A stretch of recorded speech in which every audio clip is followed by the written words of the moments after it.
Idag tänkte jag att vi ska göra en ny lista med 10 saker som vi inte längre köper. Ni gillade ju verkligen min förra lista och där var det mest fokus på mat, även om jag blandade in lite annat också.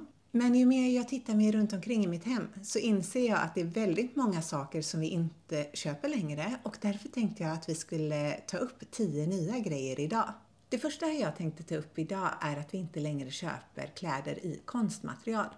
Konstmaterial som polyester, nylon och elastan innehåller fullt av kemikalier och släpper ifrån sig mikroplaster. Detta rubbar våra hormoner väldigt mycket och skadar vår hälsa. Det är heller inte bra för miljön eftersom att mikroplaster släpps ut i vattnet vid varje tvätt. Istället så väljer vi naturliga material såsom ekologisk bomull, linne och ull.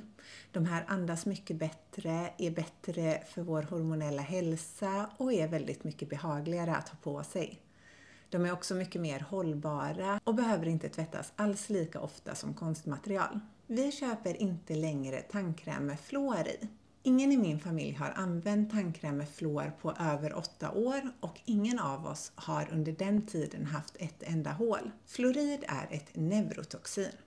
Detta innebär att det kan påverka vår kognitiva förmåga väldigt mycket och man har sett i studier att foster och små barn som blir utsatta för höga halter av fluorid får lägre IQ, mer koncentrationssvårigheter och påverkan i hjärnans signalsubstanser. Och detta kan bland annat påverka vårt humör. Man har också sett att fluorid kan ge oss huvudvärk, trötthet och påverka vårt minne. Man har också sett i studier att fluorid påverkar vårt skelett och vår sköldkörtel negativt. Vi köper inte längre kanel i affären och detta är på grund av att det oftast är den billiga Cassia-kanelen som säljs i vanliga matvarubutiker. Den här kanelen innehåller ett ämne som heter kurmarin som är giftigt för oss och som skadar våran lever. Vi behöver inte ens använda speciellt stora doser för att komma upp i toxisk nivå och detta är speciellt allvarligt för barn. Vi väljer istället Ceylonkanel.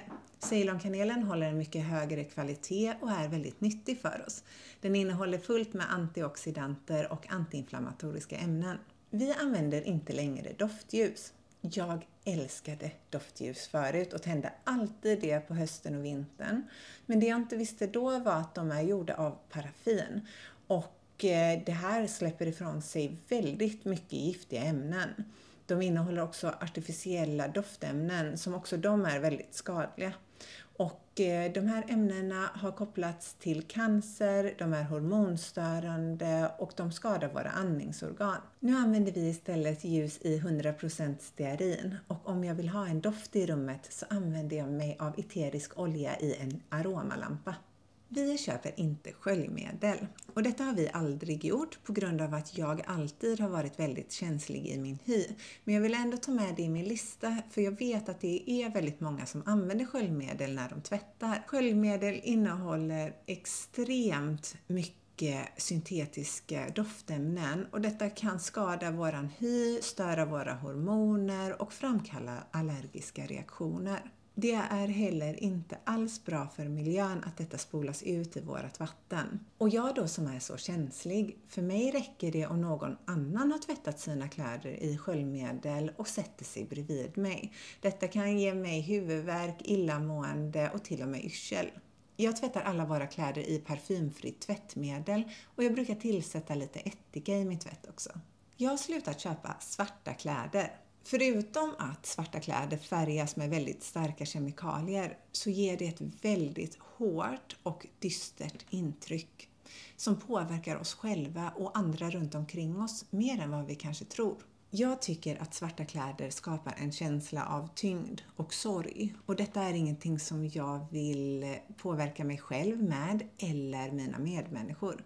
Därför så väljer jag ljusa eller färgglada toner och på hösten och vintern så brukar jag använda mig av brunt och grått istället om jag inte vill ha allt för ljusa kläder. Vi köper inte längre plastleksaker eller gosedjur i polyester.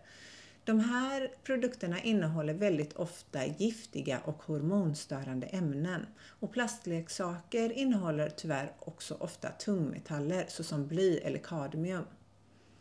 Därför så väljer vi naturliga material till våra barn såsom tyg och trä i första hand. Jag använder inte längre parfym. Parfym kan innehålla hundratals skadliga kemikalier och det behöver inte ens redovisas i innehållsförteckningen. De här kemikalierna rubbar våra hormoner väldigt mycket och man har sett i studier att de också kan påverka vår fertilitet. Många människor, inklusive mig själv, blir också väldigt trötta och får ont i huvudet utav starka parfymer. Jag köper inte längre nagellack. Jag brukade alltid måla mina tånaglar förut på sommaren, men detta har jag slutat med sedan många år tillbaka.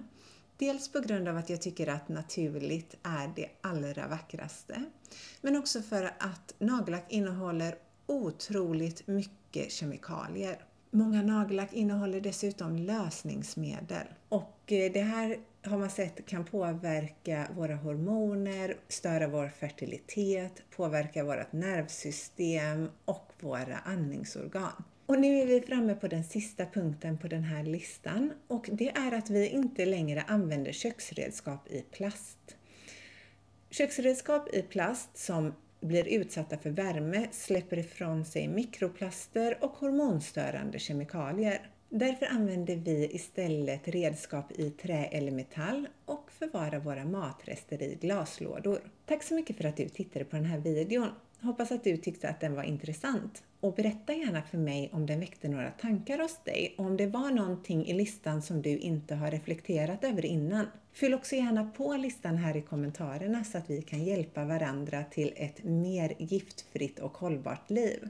Glöm inte att ge den här videon en tumme upp och tryck gärna på prenumerera-knappen om du inte redan har gjort det. Vi ses snart igen. Ha det så gott så länge. Hej då!